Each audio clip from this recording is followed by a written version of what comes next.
Edit audio.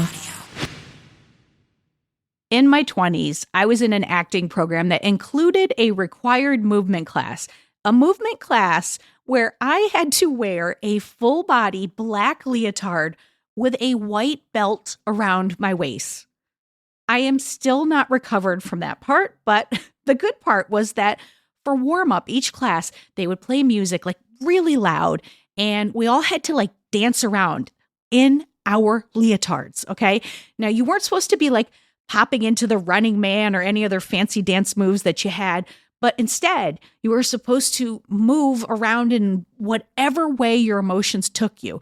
And, it always started off just really awkward, but it ended up with everyone just letting go in absolute joy and freedom and connectedness, something that I had never experienced anywhere else in my life. Now, I continued that habit after finishing up this program. I would dance around my apartment by myself, and this practice, it became something that allowed me to play. But then I got married, I had some kids, I got bigger jobs with more responsibilities, and lately I've been realizing that I don't dance alone anymore. I can't think of the last time that I just hit shuffle in my Spotify playlist and let the music take me where it will. I miss that. Hello, everyone. I'm Robin Hopkins, and this is Well Adjusting, where I talk to people about life stuff, but not in an NPR way. It's more like we're at the bar, having cocktails, getting into your business sort of way. It's giving drunk NPR. Oh, and producer Steph is here too. Hello. Today we chat, well, when focusing on your achievements keeps you from play. Hello, friends. Have I got a treat for you? Okay, today's guests, a lovely and accomplished man named Tom Whalley, who, incidentally, might actually think and talk faster than me, and I did not think that was possible. So Tom came in with a problem. He felt like he was suffering from imposter syndrome, but it became clear pretty darn quick that Tom's got the awards, the prestige in his career already. Sure, he would like the high from his accomplishments to stick around a little bit longer, but really that's not the problem at all. It's so much more about the fact that he's so focused on running and gunning in his career that he didn't even notice. He's moved into a place where he might be able to enjoy his success, create some art, and stay with me here, not worry about how to monetize, grow, achieve, or any of those other really active verbs that we all get swept away by. Now, can we get Tom to put it all down and dance, create? My name is Tom Whalley, and I am a podcast producer and sound designer, and I run the company T-Bone Productions.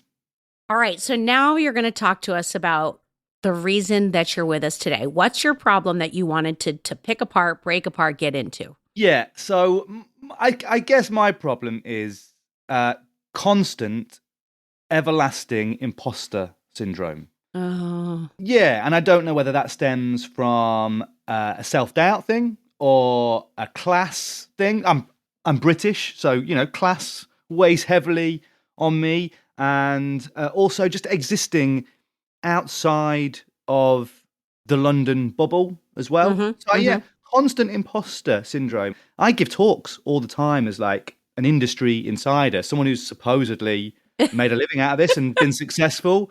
And yet I'm still, behind the scenes, absolutely kind of, insecure. Yeah. Okay, so let's dig more into that. So you've got this expertise, but you're feeling a little, like you don't have your shit together. But like, what are the things that make you, like, obviously, if you're giving speeches, if you're running a business, you're making a living, you're doing the thing, people believe in you.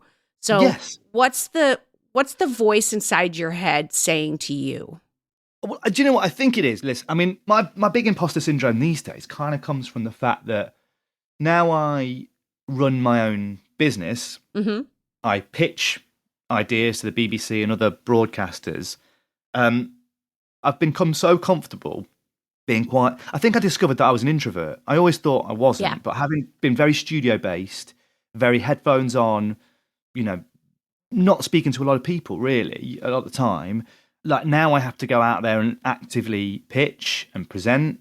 Mm-hmm. And again, that's where the kind of there's a slight discomfort in that. I can fake it, but Yeah. it comes at a cost. Like if I spend a week where I'm constantly pitching or constantly having meetings, the next week I'll be wiped, completely wiped, and really like insular. And all I want to do is, pull the blinds down and just have my headphones on and just do like, give me some sounds that I can mix, and I'll do that.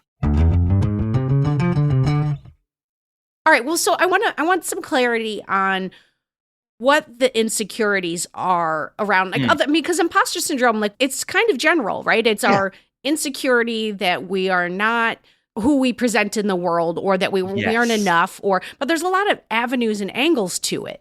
So I'm curious what it is and how it shows up for you. Does it show up in money? Does it show up in structure? Does it show up in trying to find the next gig? I can be very specific, actually. Please do. Like I always feel like I'm as good as my last gig. It's that like you kind of, while you're working on something, you can be really sort of proud and elated by it, and then there's that, once that euphoria's gone, or it can be the opposite, or it can be rubbish, you know what I mean?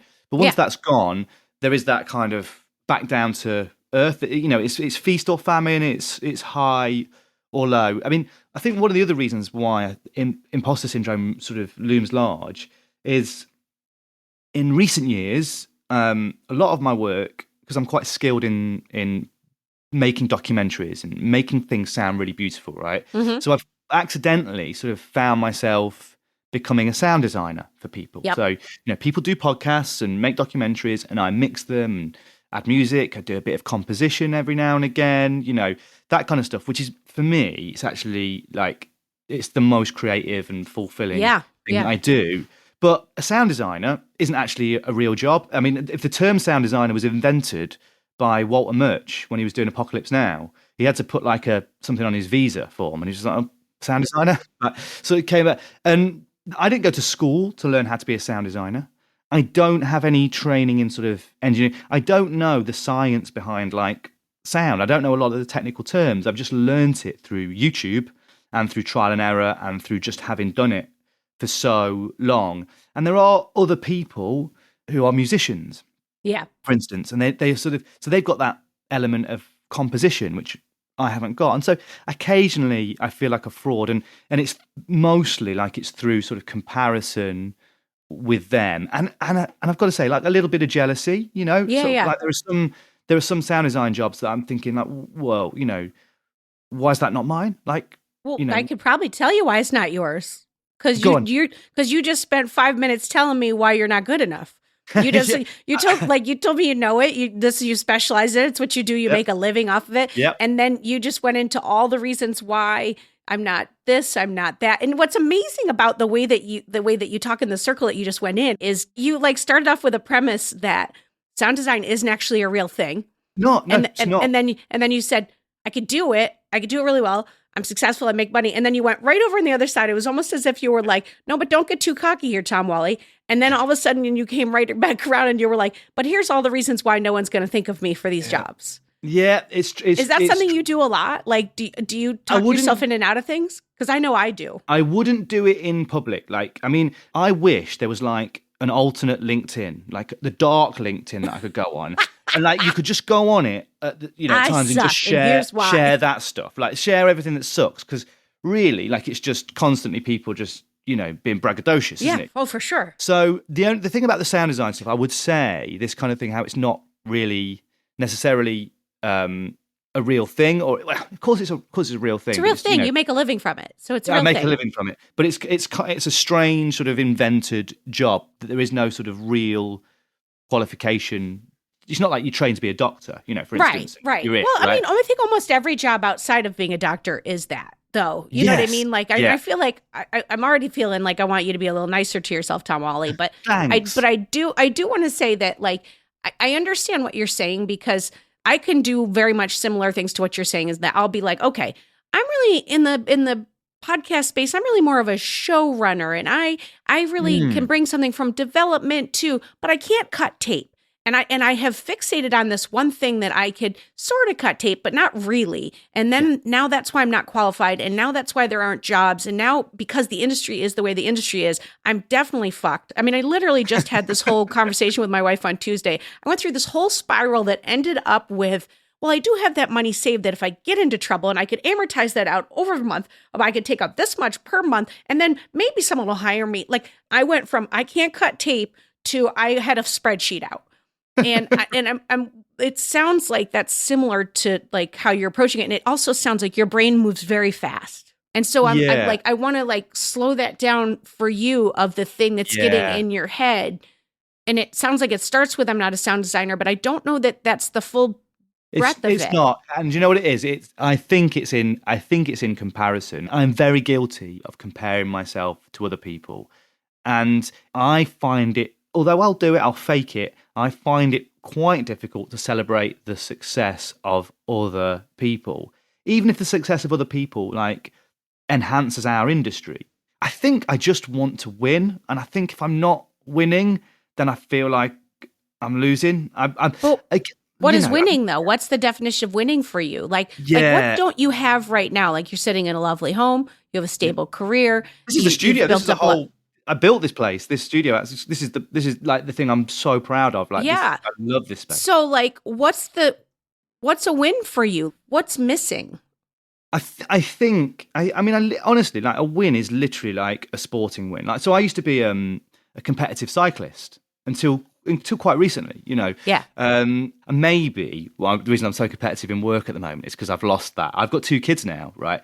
Yeah. And that sort of selfish part of my life has kind of had to end. How old are your kids? My kids are 6 and 4. Yeah, for a minute. It'll come back. And that's why I keep my skin in the game, so I stay fit. And I actually work in cycling as well, so I can never get away from it. But yeah, I think a win is literally like I have to win the award every year. I have to win the award for best sound designer, best producer, whatever, every year. And if I don't, like, I'm nobody. Do you know what I mean? Like, so Tom, can you see my face? These things are meaningless. I see your face. Do you think what you're saying is helpful to you in any way? No, and like honestly, you should. My poor wife, like my poor wife. By the way, she should hang out with my poor wife. So my wife does a regular job. My wife is a social worker. She's a proper person who doesn't mess around with the media and stuff like that. And I tell you what. That is such like a blessing, like, you know, to just check yourself. And listen, I've probably got more of an ego than I ever. This looking I don't at think myself, that's bad. But I tell you what I am. I'm a very passionate person, and sometimes my expression of that is misunderstood, I guess. Like, and before you move on, because you're going to move on because you're so fast, and so I want to ask you about the thing, because I'm super super competitive too with myself, and I do that thing where I'm like, I'm so happy for you that you got that far. It's great, it's so good, and then I go home and I'm like, are you fucking kidding me? And it's like, and I am genuinely happy for that person, but I'm also like, fuck me, you know. But is there not perhaps a reframe in all the awards conversation? And I think sometimes, like, when your brain moves this way, you can think, then that means I'm giving up going for the awards. I think you can have both. I think the friction of those two things can live together. So what would this side of it look like? The side that's... I mean, if I give up going for the awards and stuff, that's great. And I would absolutely love to do that. But I don't want you to give it up. I just want to know what else. Give it up at the same time, so no one's winning. No, I want you to still be trying to win the awards, but I want you to have a different metric of whether it be success or confidence or like a different relationship to, I don't know, like how you're doing. Oh, yeah, listen, you are so right. Like, honestly, like I've just explained to you that I've been doing this for like nearly 20 years, right? Like that is success. Like I've bought a house out of it, you know, I've raised kids out of it, you know, it's all of those things. And I just think I just need that like ego boost. I just need someone to tell me you're great every now and again, just to drop in and go. And maybe when you work for yourself or you know you're on your own, you kind of have to be that person. You have to be that person. Yeah. And it's not going to be my wife, because my wife doesn't listen to anything I make. No, they're so tired of us, Tom. They're so like, could you guys shut up? I know. Like, about whatever this freelance thing you're doing. Like, I got it. Life's hard. We don't know when your next check's coming in. Woo. Like, you know, they've had it. No, so, but like, what would be ways that you would talk to yourself in a way that, like, I mean, it's like, I don't know that a gratitude list is going to be in your vein here. Like, I'll tell you what. Like, what would it be? I don't know, but this is something that I've never. So when I was at school and when I was a kid, like I've never been the standout guy at anything. Like I was an okay guitar player. I was an okay footballer. Okay in terms of education and exam results and stuff like that. Like never been the guy, the best at something. I know, don't you want to be the guy? I want to be the guy. Oh, I want to be the guy. Like when I was riding a bike, I got close to being the guy. Won a few races, and that was kind of that's what that feels like. I really like that. But Tom, you're talking about what I'm talking about. Like I had some idea if I'm not Meryl Streep, it means I'm not good. And it's like there's only Meryl Streep, and maybe like when there's also like Gary Oldman. There's there's a handful of Meryl Streeps in the world, but it's like there's just a handful. And does that mean that there's no value if I am not Meryl Streep? I don't think so, but I think you probably just need someone to tell you. And I think I exist outside of a team, By the way, and that Steph's just dying to get into this conversation. The two of us are like, let me tell you something, Tom. Let me tell you something, Tom. Tell me how messed up I am, Steph. It's not telling you. It's okay. First of all, Robin and I are the same way. But my question is, like, what's the peak award you could get? Like an Oscar? So in our industry over here, we have what used to be called the Sonys. Okay. Now they're called the Arias, which I've kind of been nominated, had some wins. Well, I'm gonna say you win an Oscar and an Aria. Okay, tomorrow you wake up tomorrow, you've won an Oscar and an Aria. You didn't even nominate yourself; someone else nominated you. That's key. How do you feel, and how long does that last? It lasts roughly until I think if I won an Aria, I think it would last. It probably lasts beyond the Arias the following year, but it would have worn off within 18 months, I think. And during that 18 months, you feel good about your work and your level in the industry. Yeah, I mean, but also I'm aware that in our industry, like I used to have it all to myself a little bit because I've been doing podcasting for 20 years. And when I first started doing it sort of commercially in 2013, like if people thought of a podcast producer, like it was me. Like there wasn't that many around, and the world has got more competitive, and that actually speaks to the health of the industry. But I probably think of it in the opposite way. Yes, I mean, I feel the same way. Like I started in 2014. Like if you Googled podcast producer, I was probably one of 4 people that showed up. Right? But like if anything, that adds to who you are, not like detracts from it. And I feel like in your brain, it makes you less than rather than better than. Like you've been in this industry for 20 years. Yeah. You are the voice of reason, and and I will listen, and you are making absolute sense. But like, there's a part of me that just wants to argue with everything. Do you know what I mean? Like that's I know, like fucking argue. I'm also, fine with that. It's the place. One of my for other that. problems as well, like, is the fact that I am a white man of a certain age, and we've had things our own way for quite a while, and things have changed. This is the first I'm hearing about that. Is that true? I'm just kidding. But it's honestly like that is all fair and stuff. But like I'm conscious that I'm like my talent has to shine a lot brighter than it perhaps did. Yeah. Because I've got to overcome like the fact that maybe when someone's doing a hire, I don't quite fit the bill of what they want, and I'm happy to compete, and I'm happy to let my work speak for itself. I don't want to be judged on what I look like and who I am. Like just judge me on the work. But there's all sorts of factors that kind of go into it.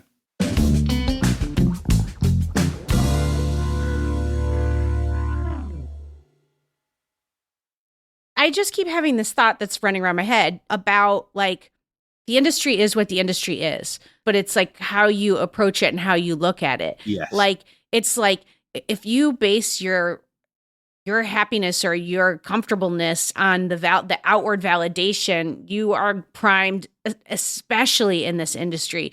You are then primed for absolute disappointment and for never being comfortable.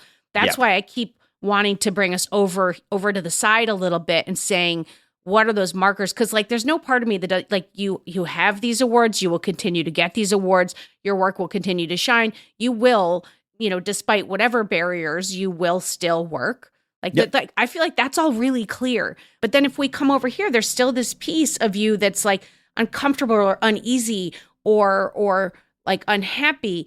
And the thing that I'm pushing you on is getting you to say what would be in that bucket.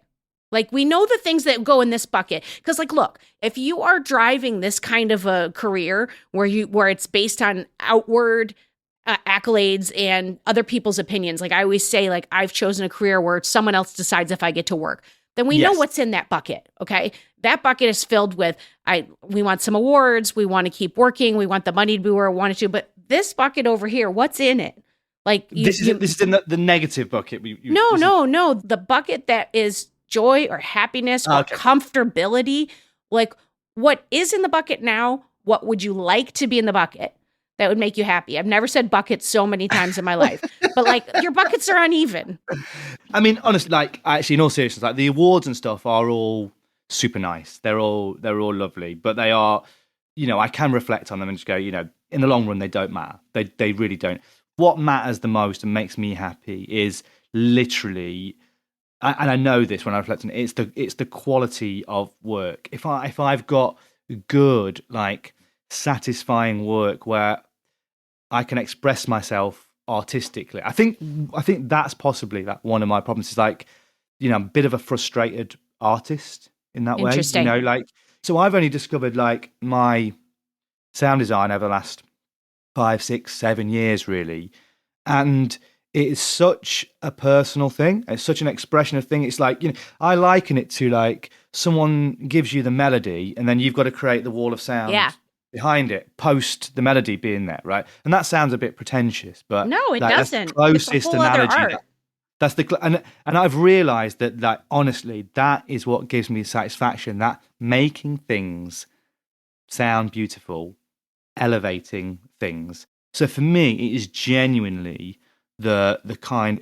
I could forego all awards and everything just as long as I knew like that I'm working on the primo stuff and expressing myself through it, and that there is where the satisfaction comes. And also that comes from like the understanding your own. So recently I have reflected much more on what makes me creative, and not just what makes me creative, what I need to do to achieve that state where I can be creative and how I can look after that process. And that is where, honestly, when I know I'm working on something creative and I'm healthy in my mind and I've created that space to be and do my best work, then I am, honestly, like, forget everything, all the noise around me. That is when I'm like, that's when I'm fulfilled. And if you're doing that, can you self-identify that you're doing that? Or do you need...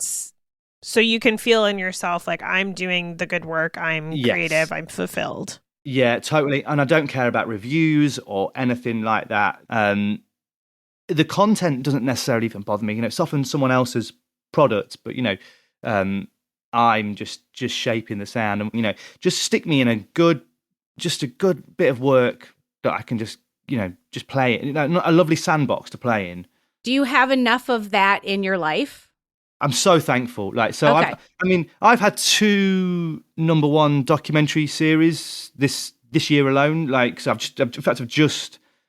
just completed one on Monday called The English Disease, which is about football hooliganism, and it's a really interesting, deep, eloquent, melodic, poetic 6-parter. And that is the stuff that nourishes me. Like, and I'm so protective of that. And I mean, I'd always want to do something with even bigger budget. That's where I want to be. I want to be the guy that does these really cinematic, But pieces. you haven't said anything in my bucket over here that's non-work. That's non-work. So listen, like, because I suspect there's a connection between these 2 buckets and the overflow. Because like imposter syndrome or that feeling of like worth and whatever and attachment it actually doesn't come from the work. It comes from us. It's our default setting.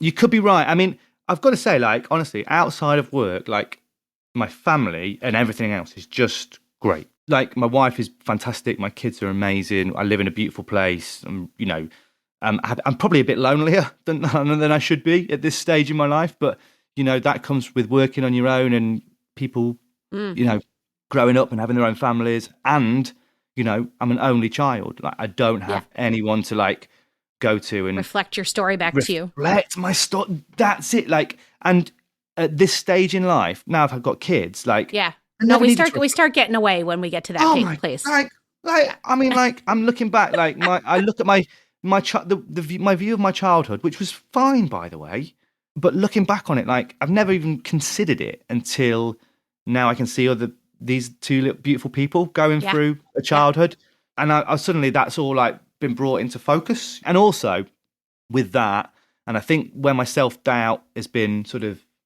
exaggerated is because now there's people who depend on me, like, Yeah. Oh, yeah. you know, And that is doing it that is no small thing. it's huge. It's huge, you know, But like you.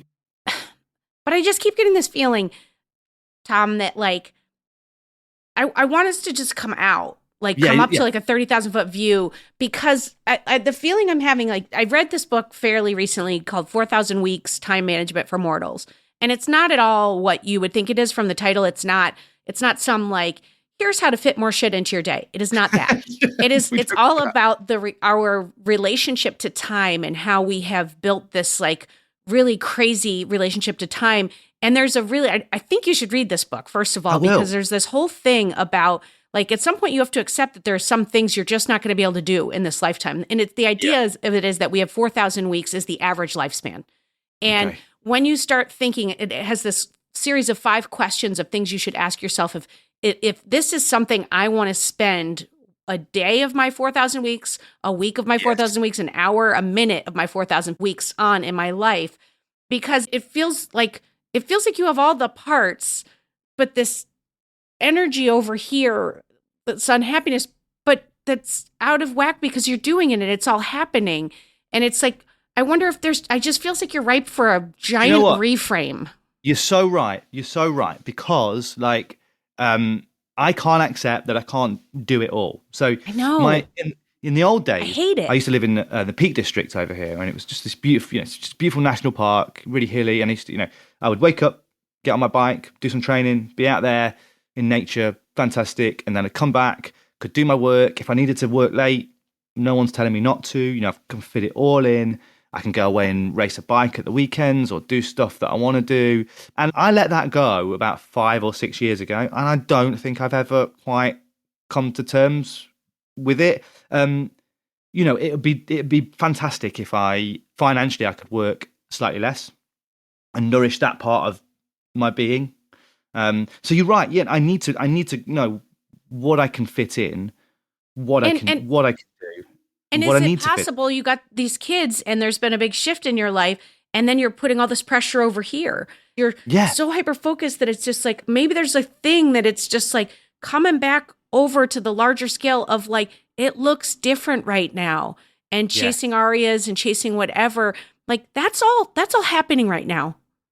It's all happening. It's working. You're doing great. If you take your eyes off that for 5 seconds, you are not going to lose it, Tom Wally. You are not going to lose it. It's not going to go away. It's not going to be taken from you, but you could. I can control it. A lot more, isn't that nice when you can't control anything else? That's it. I can control this this bit. I actually, I like all this anguish I have over my work and stuff. Like, I don't have it over how I am as a dad, like how I am with my family and stuff. Like, I wish I had more time. But you do though. Yeah, I do. You have all the time, and it's where you're putting it. And right now you're putting a lot of your anguish over here. And what if you released some of that and said, guess what? I spent 25, 30, however many years building this thing. I can actually let the plane fly itself for a minute, and I can come over here to this happy space that calms me down. Well, you know what? Do you know what? Like, honestly, I mean, I'm really pleased that you said that, because I'm so glad that you are, because it would have been bad if you were pissed. Because that's like, that's where I'm kind of at career-wise. Like, I mean, and it's funny talking about time, because like my time is money, right? It's, it's cliche, but like I monetize my time that I spend on jobs. But I've realized I can't say yes to any more things, because I'm like, I'm kind of full. So, the stage of career I'm in is that I now have a production company. I'm now thinking like, well, okay, I'm going to get these contracts and stuff for other people to make, so I can let go, and that. Yeah, because the question is now, should you? Yes. Not can I? Should I? I need to?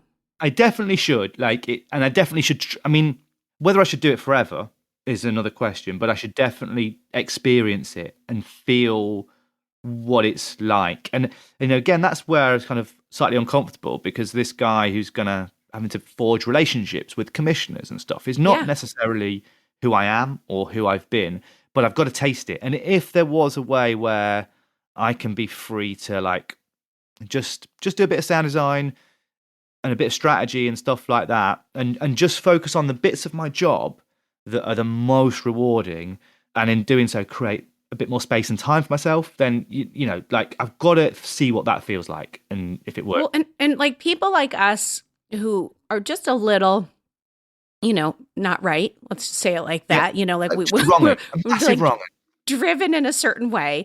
I think there's like, I'm starting this new project and I am flabbergasted with this concept that it's not going to be, I'm not doing every part of it. Like this idea of bringing other people in and enlisting people in my idea so that it becomes larger than my idea. And it becomes a thing when other people enroll in your idea. And I think that we often are so busy with our head down being like, we can, and we do, and we succeed. Yep. We have these things, and then it's not enough, and then we're moving.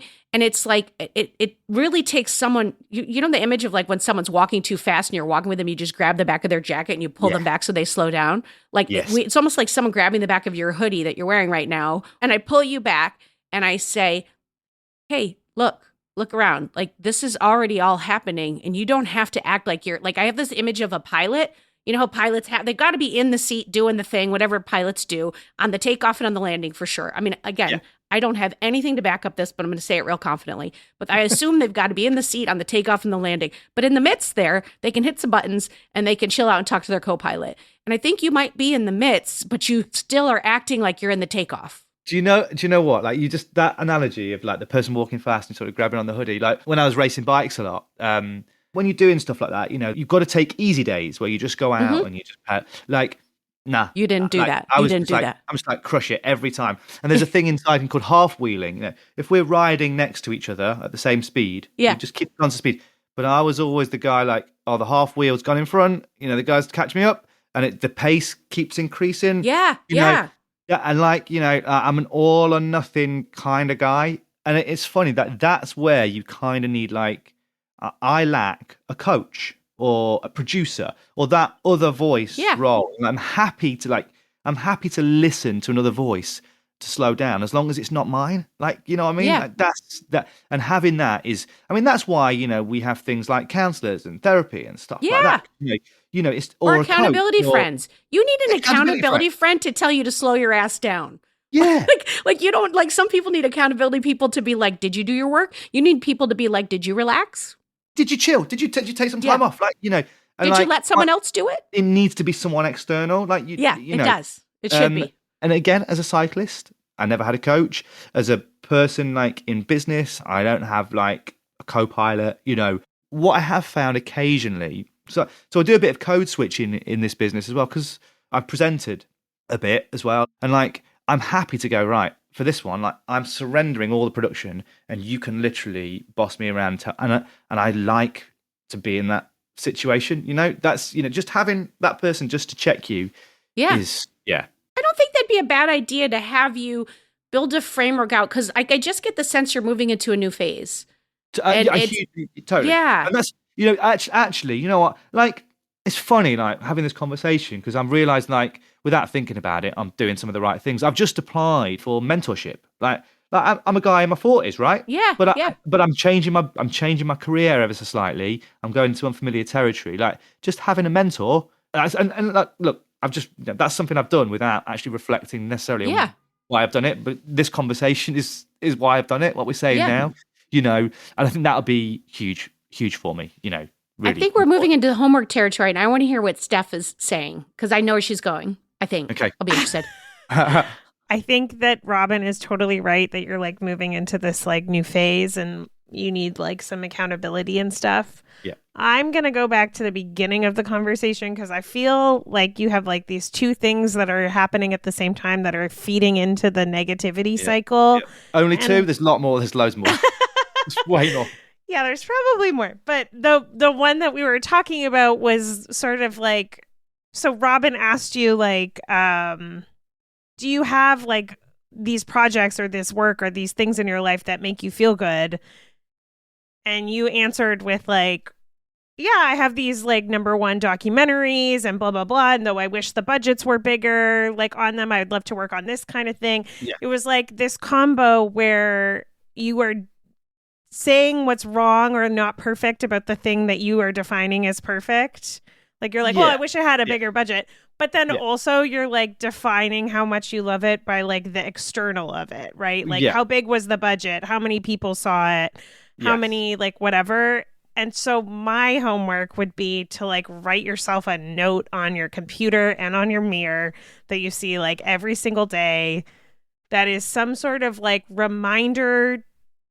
First of all, like, am I in it right now? Like, am I in the creative space right now where I feel good? Yeah. So that you can acknowledge it when it's happening.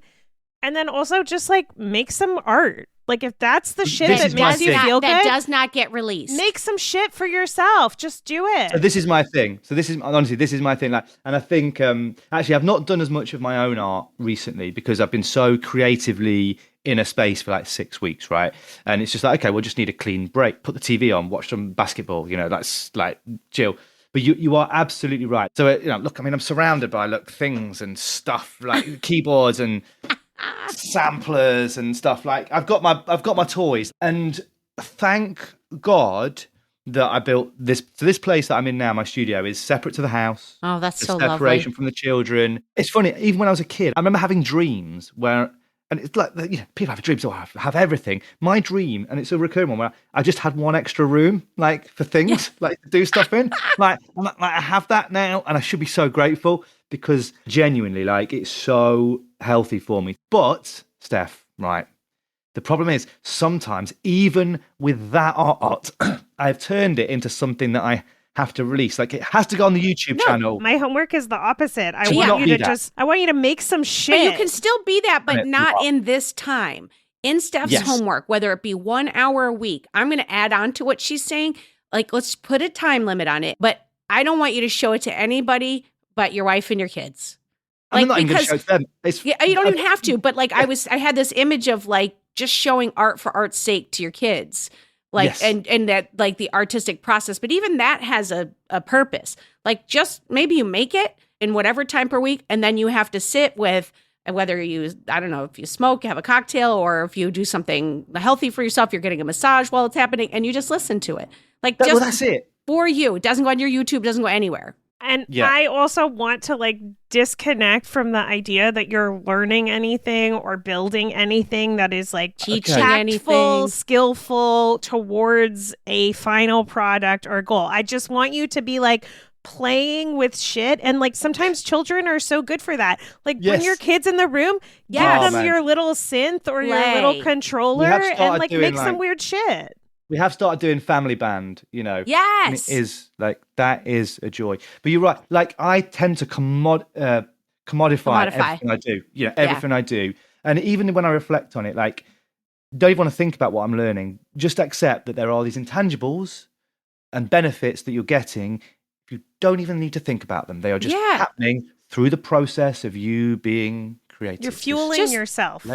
Just enjoying the process. Like, would love to see that as your homework. Yeah, you're right. Just stop putting a value on everything you do and an importance on it. Just let it go. And it's a really weird place for us to like wrap this conversation up, and which I kind of love, is that we started at imposter syndrome and went into a totally different direction. And that it's like some of the imposter syndrome is because you're like not fueling yourself in a way that's for you. It's that. Like, because you have the awards, you have the confidence, and you know what you're doing, and you have the work, and there is an acceptance that has to come with the industry and the ups and the downs. Yeah, that's not the thing.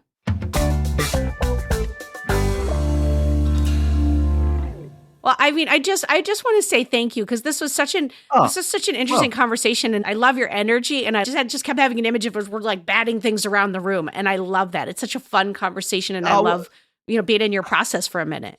Well, listen, honestly, like it's been great. Like anything that holds a mirror up to myself, or like the creative process and understanding why we do what we do, I just find it super, super valuable. Well, this has been absolutely lovely. Thank you so much, Tom. This has been great.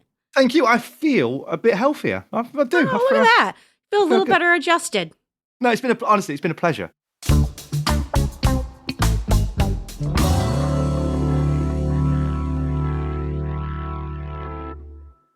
Robin, I loved that conversation so Yes. much. But I have to say, after listening and speaking with Tom, I kind of have to tell on myself a little. Oh, I love a Steph tells on herself moment. Okay. I feel What are we doing? like often, we're always talking to people, and then I'm like, as we're talking to them, like slowly therapizing myself, which is great. But I feel like I also am not sure that I have been playing around and like doing things for fun. I feel like I'm always like in this mindset that like I have to, every time I do or make anything, there has to be a purpose behind it. And Yeah. it's funny because I told him, I was like, oh, you should just play to play. And I was like, Yeah, so make art just to make art. yeah. And I'm like, I have not made art. And this came up really recently where I was asked to be part of this like art exhibition. And I was like, yes, I would love to.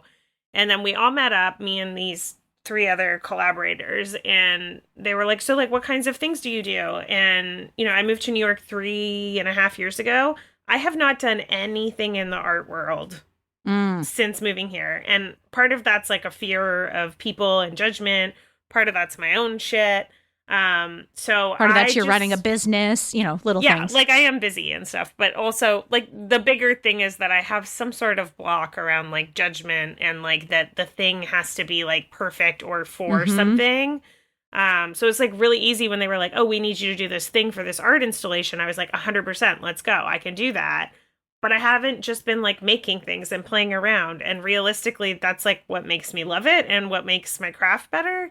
So I am going to be telling on myself so that you can hold me accountable. So first of all, did you do the art installation or is it coming? I did make stuff for it. Okay. But there was like a hurricane and it was an Okay. outdoor thing, so it was canceled. But you made stuff. I made stuff. And that part was really fun. And so like in a way that was sort of like an exercise in letting go, because it was like, did I make this for nothing? I really did, and that's fine. So I just want to hold myself accountable to do more of that, or like, Give me specifics. What does that look like for you? what I would love is to not be like super rigid about it, where it's like half an hour. Oh, maybe I should do that. I don't know, though. Rigidity works for you. I mean, you are a person who that's true. calendarizes her lunch. Okay, so maybe I'll do like an hour every other week. I love that. And by the way, if that spawns some non-rigid time too, that's the goal. But if nothing else, you did every other week, you did an hour, which is more than you have been doing. Yeah, so my end goal is that when I feel the urge to follow that instead of cutting it off, but maybe having the like organized scheduled time towards like playing around will help me not cut it off so quickly. Yeah. Does that make Well, sense? It does. What about I you? love Hold it. yourself accountable. Don't leave me on my own. Coming in hot. I just like to go back to the time when we did a whole episode where I held myself accountable, but that's fine. I'll share as well again, Steph. No, I was thinking I too have the trait of like everything. I'm like, I can't just make a t-shirt. I have to figure out how to turn it into a t-shirt business. So I am spinning up this new like comedy channel YouTube thing with a producing partner. And the whole thing that I was talking to Tom about like, are you at a place in your career where you can like let others come in and lead so that you can play? Like I feel like I'm up against that in this project because I have always been like a producer. Like I could do anything as long as I could do every single part role. Like I'm like Prince on his first album. He played every single instrument on his first album. And that's very limiting. And so I'm trying to embrace this idea of bringing other people in, but it's definitely putting me up against my own insecurities of like, do they think this idea is stupid? Would they want to come in? Are they interested? Is this good enough? Are you just doing that thing again, Robin, where you're starting a thing and it's not really going to go anywhere? It's only going to go like so far. So it's like I'm trying to quiet those voices, and I have to stop living into whatever is coming down the road and just do right now. And so what I want to do in this project is I want to be able to create. And that means I need to bring other people in to help run some of the other sides of things. So it's even more critical so that I get to do the things I want to do. So I don't know what the specific of it is, but like I'm just exploring that, and I'm trying to say yes to the idea that people do want to join me. on this run. So like, I'm just saying it out loud as an accountability step for myself. So everybody, send me emails or DM me on the socials asking me if I'm speaking from a place of power. I love that. And I would love to help in any way I can. So, you're on my list. You're on my list. Don't worry about that. Great. Well, put me in, coach.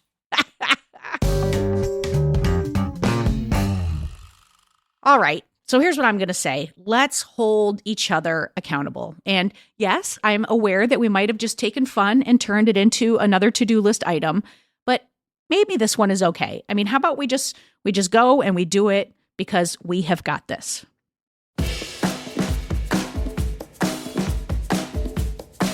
All right, friends, that is our time for today. Thank you to Tom Wally for joining us and letting us into his private studio and his private thoughts. It was joyful. For more Robin, and you may need that, you probably don't need it, but like if you do, you can follow me at Real Rob Hops on all the platforms, all the socials, as the kids today say. Well Adjusting is an Edit Audio original series. It's exec produced by Steph Colburn and Robin Hopkins. Our producer and editor is Maria Passingham, and our production manager is Kathleen Speckert. Thank you to the entire Edit Audio team and to you for listening. Oh, hey, before you take out those AirPods, this show is just for entertainment. If you are in need of help, please, please, please reach out to a professional. Go ahead and get that help. You deserve it.